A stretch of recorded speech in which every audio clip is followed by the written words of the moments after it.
I'm 23 and my ex 24 tried to unalive himself because I don't want to get back together with him after he cheated on me. Me and my ex were almost together for 2 years until I found out that he cheated on me. Ironically, he cheated on me using Reddit. And to be honest, at first I didn't believe it. But then I got hit with the undeniable proof, and so I hardened my heart and broke up with him. It was a really messy breakup with him crying, kneeling, begging, saying he only did it because he was frustrated and that he truly loved me. Other times, he blamed me for him cheating because I didn't give him enough attention. I ignored all of this and blocked his number and all his social medias. He tried using his family's phone to reach me, so I blocked them too, although I am civil with them despite all of this. Because he couldn't reach me through cyberspace, he eventually went to my house. Thankfully, we have a locked gate and my dogs were also very alert to intruders. He couldn't get in, and so he slumped in the front of our street and cried while demanding to see me. I already told my parents beforehand that I broke up with him, so my mom frantically called me saying that my ex was here crying. I immediately went back home and confronted him. He said a lot, saying how he couldn't live without me and that he'd kill himself if I wouldn't get back together with him. Now this is where I agree I did wrong. I laughed at him and said he could try. Then despite his pleas, I went inside my house, leaving him outside. After that, it became quiet for 2 to 3 weeks, so I thought that he finally left me alone. Then one day I got a call from an unknown number, and when I answered it, it was his mom crying and telling me that whatever my ex did, I should forgive him because her son is in the hospital right now after trying to unalive himself because I don't want him back anymore. I was really surprised but also worried. So I told the mom that I'll talk to my parents about this first. My dad said that he was pitiful, and although the end decision would still be mine, he hopes that I can support him for a while even if it means lying to him. My mom, on the other hand, said he's crazy and to never see him again. My sister is impartial with all of this. I also asked my friends, and they basically said don't ever meet with him because he's a manipulative ass. My relatives eventually knew this because the gossip mill around here runs fast, and said I should forgive him and to let bygones be bygones because God wouldn't forgive me if I don't forgive. I live in a misogynistic and religious country, so the behavior explains it. I do care about him and I don't want him to pass, but I also don't want to get back together with him because I know my worth. What's the best way to do things? So I went no contact. I sent a text to his mom saying how I'll go no contact, but I wish for his fast recovery. Basically, it didn't go well, and it definitely got a lot worse before it got better. His mom sent me a lot of messages, and most were curses. It included a lot of derogatory words. I knew that she was mentally troubled because of what happened to her son, so I ignored it and blocked her. When I woke up, I got lots of messages and message requests, and it was because she posted what was supposed to be a private manner in social media for the whole world to see. She even posted pictures of him in the hospital and she tagged me. It was overall a very hateful post. She screenshotted my text message to her about going no contact. I was turned into a villain overnight. Most of my message requests were my ex's relatives cursing me, and some of them were random strangers who also rebuked me. Even worse, some of my own relatives berated me and said that I should have taken their advice and gone back together with him. My mom told me to go on a social media detox or just go on sites where I'd enjoy and she'd handle it. Well, she posted a response to my ex's mom's post, and it was about how she conveniently left out the part where her son cheated on me just to gain interest and sympathy. My friends also backed it up and sent receipts and screenshots. The hate died down a bit, and I also received some support where the damage had been done. My ex's company saw the post, my mom's and ex's mom's, and they want to let him go because the whole issue is not good for their image since it reached a lot of people. I knew because my ex's mom privately messaged my mom to delete her post because of it. She also said that she'll delete her own post too. My mom got mad saying she'll refuse to delete it because now they want to be civil, but I told her just to delete it so that the whole thing can be forgotten. So far, the posts are still up. For context, I live in an Asian, misogynistic, religious country, so yes, I'm still getting some hate messages, but personally, I believe I can handle it. As for my dad, him and my mom are not speaking terms because my mom says that he's not taking it seriously, and my dad says that this isn't much of a big issue. To be honest, the most absurd thing about all this is how my ex is still asking for me. I got a much unneeded update from one of his circle of friends, who by the way, knew of the cheating. All of his friends knew of the cheating and didn't think to tell me. In the end, I will definitely not get into contact with any of them in the present or future. Story time on my worst bride ever. I do want to mention that literally 99% of the time I have the best parties and bridal parties ever, but this one... So it all started when we were texting about the information for the wedding, and I already had a weird vibe because she was being super dry, and usually brides are super excited. She also messaged me 2 months before her wedding, and that is super last minute, but I was available, so I took it. Then about a week before the wedding, instead of 9 girls that she said that she only had 7. And I was like, okay, I'm still going to block my entire day for that because that's a lot of glam. I think you can see where this is going. So I asked her for the address because she had never sent it to me, and this was the day before. Again, super dry. The day finally comes and I was bringing my assistant because I had a lot of glam and not so much time. She decided to let me know the day before that we only had 4 hours for 7 people. So I show up the day of, and I thought the directions were kind of self-explanatory because all she did was send me the address. So I get there, and I wasn't sure where the bridal suite or anything was, so I called her. I'm like, good morning, how are you? She's like, good. Someone's almost there. And I was like, okay, maybe she's just tired, it's early in the morning. I unpack my car and I get inside and I'm literally just standing there because I don't know where anything is and there's no employees there. And then somebody shows up. It happened to be the bride, but I didn't know it was her. And when I tell you, she was literally just standing there. And I was like, hi, how are you? Do you know where the bridal suite is? She's like, I'm waiting for the key. I was like, okay. And I was ready to complain to the establishment because I thought she worked there. So then she follows us to the bridal suite and then just sits down in the chair.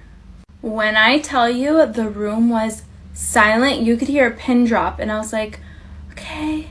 So I was like, oh, are you the bridesmaid? Are you the sister? She's like, I'm the bride. So my assistant and I look at each other and we're like, we're in for it today. So as we're setting up, she is literally just staring at us and it was so silent. It was so awkward. So I was like, oh, can you put some music on, to my assistant? So I have my assistant put on music because it was so awkward. Because we were trying to make small talk and she was just short answering us the entire time. Mind you, I'm used to having a million girls in a room. They're like, you want some champagne? You want this? You want that? No, she was just like this. So anyways, I start to glam her, even though I like to do the bride towards the end. She didn't listen to any of my instructions, but oh well. Again, trying to make small talk. Nothing's there. It's literally me, my assistant, and her, and that's it. I was getting close to finishing her makeup and I was like, okay, the next girl needs to come. We're on a time crunch. Like, I'm doing 7 girls and I only have 4 hours. And then she goes, oh, don't worry. You're only doing 5 people. When I tell you, I definitely learned from this mistake. I didn't have a contract then, so yeah. And I was like, oh, I was expecting 7 people. That's why I brought my assistant. I still have to pay her. And, you know, I'm expecting a certain amount of money here. Like, this is my job. And I was like, all right, whatever. I guess even if I had 5 people, it would take most of the day anyways. So the next person comes, it's fine. There's a little bit of a language barrier, which is fine. But they didn't even come with pictures, which made it super complicated because they were super picky at the same time. It's okay to be picky because I'm picky, but if you're picky and there's a language barrier, I need some kind of photo. So I end up doing the makeup. Everyone's kind of fine. They're just a little bit picky. And then I sit down and I'm waiting for the second to last person, as I thought. So as I'm waiting like 15 minutes and I'm like, hey, we're on a time crunch. Where's the next person? I'm not going to be able to finish on time. And she goes, oh, you only have 1 person, so we're only doing 4 people today. The other girl decided to get her makeup done at the hair salon instead. When I tell you, I tried not to flip a switch because I literally just wanted to get out of there. But then the one person that didn't want their makeup done was asking me to do winged liner and eyelashes, and no, unless you're going to pay me. This is my job, J-O-B. The girl had a problem with paying, but anyways, the mom of the bride comes, again, language barrier, very picky, has a mirror in front of her face the entire time, is so picky, and criticizing everything in another language. And then I finished, and then I ran out of there and blocked all their numbers. When I was 8 years old, my mom taught me how to forge her signature. Little did she know I have little skills and to keep my brother and I out of Child Protective Services. As y'all know, my mom struggled with drugs and alcohol her whole life. I have a whole video on dealing with a parent who's an addict. And by the time I was 8, she had taught me how to forge her signature. Mostly because she was lazy, y'all. She'd have a hangover and she'd be like, you can sign my little signature. I'm tired. You know, you can go on your little field trip. Mikey's not feeling good today. So I would do it. And I thought it was the coolest little thing. I was like, I can do my mom's signature. Yes, and you can go on this field trip, Miss Deborah Jean. Michael's not feeling good today, Miss Deborah Jean. And I thought it was cool. Around the time I was 11, I felt like she was testing me throughout my whole childhood to see how much I would take care of my brother when she wasn't around. So at that point, when I was 11, she would dip. She was gone. She'd be gone for about a week, 2 weeks, and at one point, the longest time was about a month. We were running out of food. At that point, when she was gone for a month, we were basically out of food. My brother and I were freaking out because we didn't have any food in the house. But I was trying to keep us going to school, keep things going up, because I don't want no one calling the police on us. I don't want brother and I to be separated. Like I said, I'd watched enough Lifetime movies. I know how that goes. They come in, they take you and put you in different homes. We weren't having that. So I'd wake up like, Mikey, time for school today. And my brother would be like, why? Mom's not here. I'm like, you better get your little bed at. I'm mama now. So I'd get him a little dress, push him on to school. There was a food pantry my mom used to take us to. that was open on Wednesdays and Saturdays. And I was like, well, today's a Wednesday, so I wonder if I have enough time to bike there and get some food and come home. So I found her little food card, being like that you're allowed to go to this food pantry, that you were low income. I took that, bike to the food pantry, standing in line. I'm 11 years old. I get there and they're like, you need to be, where's the adult? And I'm like, my mom broke her foot.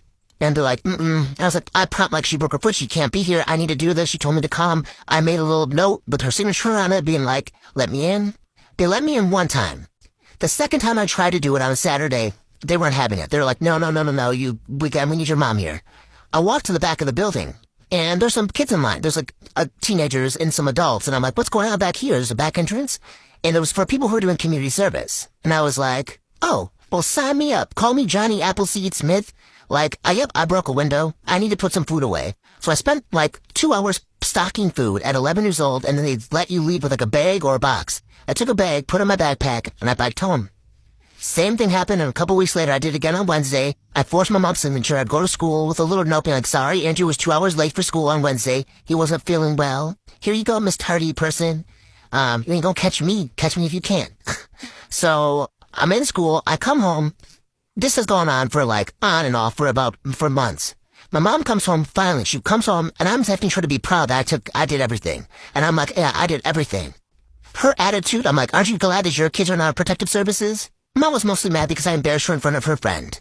And that I developed a personality that wasn't for her liking. She was used to me being a caretaker, not the son that was pushing her buttons and calling her out on things. So she has her friend C in our living room. Let's call him C. He was from Chicago. He was a big dealer. And he was using my mom, basically. My mom was using him because she needed drugs. So he just kept my mom all the time. He kept her selling, kept her doing things. And I was just like, I see through this nonsense. At one point, he tried to take my brother and I shopping to get on our good side. So I think so we wouldn't call on him. And he spent $300 on both of us. Mikey was about it. Mikey was running around because he was 9 years old being like, woo, $300. I was in the store like, where's my mom been? Where's my mom been? And he didn't like that. He did not like that I was being ungrateful, is what he said. And I was like, I don't care. I don't care. So I run up to my room after my mom's home, and she kicks open my door because I embarrassed her now in front of C. She's like, you think you've grown? And she slaps me. And I push her off me, and I'm like, you are not my mom. I don't know who you are, and I don't know who this person is in front of me, but get away from me. And I push her away, and I shut the door. She's bawling because I'm calling her out on her thing. She does not like that. I run outside. C comes down the stairs. Flashes me his little gun in his jacket. He's like, oh, you think you've grown? You think you're grown? You think you're a man? I'm like, what, you think you're a man? You're showing an 11-year-old a gun. I mean, I wasn't thinking that or saying that. I was crying. No, I was 11. I was crying. Looking back, I'm like, what type of man thinks that that's what makes him a man? My mom runs outside because she thinks C put his hands on me. She kicks him out. She's like, oh, I never want to see you again. She promises me she's never going to talk to him again. Next morning, I wake up. She's still on the couch. I get her pickle juice and her water because I'm so used to taking care of her. And she promises me we're both crying. I go off to school. I come home, and she's gone. I'm devastated because I believed her again. The next day, I go to school, I come home. She's actually home. And there's a car in the parking. I've never seen the car. It's my Uncle Bob, her youngest brother, who I've never seen. I've seen him a lot as a kid, but not as my mid-teens. I was like, I haven't seen him since I was like 5. She's like, you can go live with your Uncle Bob. And I was like, okay, maybe she's making positive decisions. Mikey's gonna go live with his dad. I'm like, okay. So they give us some money to go to McDonald's. My brother and I go to McDonald's in the mall. And it's a few blocks away. The loudspeaker goes over the mall. They're like, Andrew, come to the back of the mall, which I do. My Uncle Bob's back there with all my stuff in his car. He tells me to get in, and I get in. And I'm thinking Mikey's going to get in. He's going to drop Mikey off at our dad's. And he's like, no, your dad's going to come pick Mikey up in about a week. And I'm like, no. I've been taking care of Mikey. He's like, no, your mom will take care of Mikey. I'm like, you don't understand. I have been taking care of Mikey. And we drive away. I'm bawling. I look back. Mikey's on the corner. And I'm freaking out because no one understands what's going on. Finally, after a week, our brother dad comes and gets him better, okay? So one more story about me and Mikey, and then we're done. Wrapping it up. A little come for me. Yes, my little Christmas tree is still up. It's still up. I love my little Christmas tree, so don't come for me. It makes me feel safe and warm. I don't know. I'll take it down later. Security blanket. So, during this time, like I said, I'm not delusional, y'all. I was 11, but I wasn't delusional. The first thing I did was I called an adult. This is a story time I forgot to tell y'all. It's funny. It's cute. So, I called my brother's dad. I'm like, come and get me and Mikey because I'm 11. I can't be taking care of no 9-year-old. So, my brother's dad was like, well, I'm driving. He's a truck driver. So he's like, I'm driving. I will swing by Green Bay and come check on both of you. So he swings by and checks on us. He just remarried someone, so he's going through his own little shit where he thinks that he needs to get confirmation from his wife before he takes us. And I'm like, what? And he's like, also nervous to call the police too because he didn't want us to be separated or put in like any sort of system. So he's like, here's $20. Your mom will be home tomorrow. Like he gonna do something. I'm like, sir, my mom don't even talk to you. So what makes you think she gonna listen to you or be home tomorrow? But sure. My brother and I, we were like, we got $20. We rich. We rich. So we like went what any children would do. We went to a gas station, y'all. My brother was like, well, what do we need? I'm like, okay, I'm the adult. So we need food. So my brother's like, how about pizza? I'm like, check. Pizza's food. He's like, what about soda? I'm like, yes, that is water. Check. And he's like, candy. I'm like, yes, we need sugar to stay awake. So we bought a bunch of candy. We spent all the $40 in one sitting, ate it all in one night, and the next morning we're like, well, shit. So I was like, well, this is where Mama Andrew had to come out. I was like, I guess I'm going to be going to these little food pantries to take care of my little child. My little badass child, Mikey. So that's what happened. That's how it all kind of started, the little spiral of everything. And then people keep asking, like, what happened to Mikey during the time that you were gone that week? And I was like, well, I called Mikey, like, what happened? And Mike was like, I don't really remember. But what I do remember was that I think I stole some car radios. I'm like, you stole car radios within a week? He's like, yeah, me and I think C's kid, my mom's little friend, had children, and they were stealing car radios out of cars. Like I said before, and I'll say it again, Mikey, if you left him alone for a minute, his little badass self, he could not stay out of trouble. Story time about the time that I got into a fight with another makeup artist. So usually I just work for myself, but another makeup artist asked me to work with her. She actually happened to be my beauty school teacher. My last day of school was on that Friday, and that Saturday I had a job with her. So I get there and I have absolutely no idea where I'm going, and I'm calling and texting and she's not answering. And I'm in a panic because she only gave me 30 minutes per client on the little sheet that she gave me, and I usually like about 45 minutes. So she finally answers, I get upstairs, I set up, and I have my list of people that I'm gonna do and all of the times. So basically, just to give you a visual, she was in the suite and I was in the bedroom, so we were all together, but not really. There was a wall separating us. So basically, she couldn't see what I was doing and I couldn't see what she was doing. So anyways, I start out on my first client. She was a bridesmaid and she asked for a thick, bold wing, and I didn't think anything of it. I was like, okay. And then I see the bride talking to the other bridesmaids and I was like, oh my God, does she not want a bold wing for her bridal party? I always assume the worst because I just want to make everybody happy on their wedding day, of course. And then she comes over to me and she goes, can you do my makeup instead?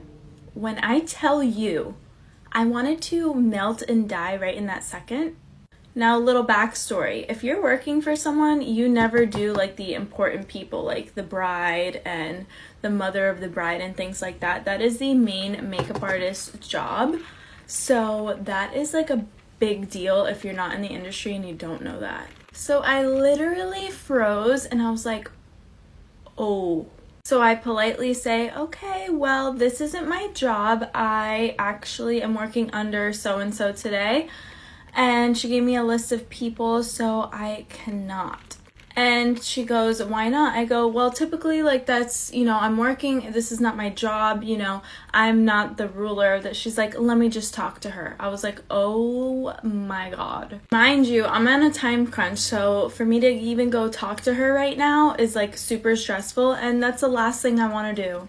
So I said, we're going to have to talk to her. Like, this is kind of a big deal. All the things. So as I'm finishing the other girl's makeup, I didn't even have the chance to go talk to my teacher, and she walks in the door. So my teacher walks in the door and she's like, hi, how's everybody doing? Just checking up on me. And the bride goes, oh, Julie's gonna do my makeup instead. I didn't even get to talk to her yet. I wanted to disappear. And when I tell you, she was like, okay. I was like, oh no. It's not the bride's fault because she doesn't know like the severity of the situation, but it's kind of like to my teacher, you know what I mean? Like, not a good situation to be in. So once I was done with the makeup, the bride sat in my chair and I was like, I need to talk to her. and she was busy, so I couldn't pull her aside because we literally had like no time to finish the makeup. So I said, I just want to make sure you had a conversation with her because I don't want to step on her toes. Like, I have no time to privately talk to her right now, whatever. And the mom stops me and goes, if this is what she wants, this is what she's going to get. And I go, no, I understand, but I don't think you guys understand this situation I'm in. And the mom goes, we'll make sure she's not upset with you. And I was like, oh my God. So long story short, I end up doing the makeup. I was literally shitting my pants the entire time because I don't want to make anybody upset or step on their toes. I get paid, I leave. I thought it was over. I text her a huge apology on how I was so embarrassed. I didn't know what to do. It was like such a horrible situation for me to be in, and she went off on me. Mind you, we had 2 more jobs that we had to work together, so I was so upset. So I thought it was over, but she mentioned that the bride hated her makeup and that she had to redo it and stuff like that. And I contacted the bride, and that was all wrong, and she said that she would defend me if I were to go after her at the school. So she ends up going back to school because she teaches at the school. I graduated. There's some classmates still there that didn't graduate yet. And she ends up telling them that I stole a photo of her work, I did the work, and that I'm unprofessional, that she would never work with me again, and yada yada yada. That is definitely lying on my name and making people think something that I'm not. So we didn't end up working those jobs together, and she kind of subtweeted me on Instagram. And mind you, she's 30 years older than me. 30. So if anybody's watching this and didn't know the truth, I have the messages I could show you guys, but yeah, I learned from this experience. I, 34 female, met my husband's 35 male mistress at his work party, and now I don't know what to do. I never even wanted to go to this party, but he insisted that I attend. It was to celebrate the appointment of a new boss. He begged me to go, even though I wanted to spend time with our 6th son, who's 7. Eventually, I agreed that his mother could babysit and got dressed up for this party that he wanted me to attend. When we arrived, I called home to make sure that my son wasn't showing any new symptoms, as I've been quite paranoid since his strep A outbreak in his school. My husband complained, saying I don't need to be checking up on the kids. We have 3, and just need to let him show me off. I didn't really like how he implied that I was just something to show off, like I'm a trophy wife or something. He introduced me to many of his colleagues, most of whom I forgot because my mind was elsewhere. I texted my mother-in-law telling her to keep me updated, and I tried to enjoy the party. I didn't want to ruin it for my husband and knew that my paranoia would just stress him out too. So I drank some alcohol in hopes of forgetting about that and letting loose. Then the bitch came up to us. She had a smug grin on her face and greeting my husband with a hug and kiss on the cheek. I didn't think much of it. It's a pretty standard greeting. Then she started to say some things that retrospectively started pissing me off. She was calling herself his work wife and that she should help look after my children like it was some normal suggestion from a work colleague. My husband didn't seem interested. How wrong was I? Hours into the party, everyone was starting to leave. I told my husband it was 10 p.m. now and that I wanted to go home and be with the kids.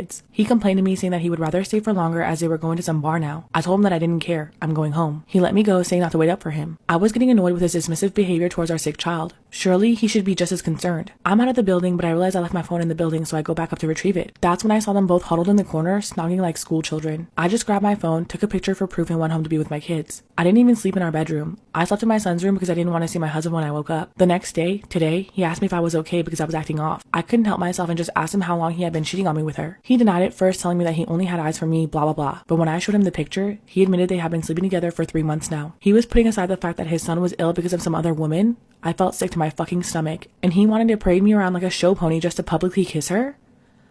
How freaking humiliating that these people who I don't even know knew about my husband's public affair before I even had a clue. What makes me even more sick is that I've been suffering from postpartum depression. We have a 6-month-old baby and his dad is off with some other woman. I kick him out of the house and I can barely look at him. I was distracted during the day with my children, getting them ready for school tomorrow, housework, and finishing painting the kitchen cabinets. But I've exhausted all efforts to distract myself and I can't stop crying, getting mad at him and then getting mad at myself. I feel betrayed, angry, and ashamed. How much am I to blame in this too? Surely he must have been bored enough to go to someone else months after his youngest son was born. Clearly I'm doing something wrong. But what? I gave everything to this man. I gave up my career for him. I became a housewife because he felt it would be better for upbringing of our kids. I can't even stand to look at him, but the idea of divorce makes me feel violently ill, like I'm letting her win somehow. I'm genuinely begging for guidance on what to do here. Do I leave him or do I endure it for the kids?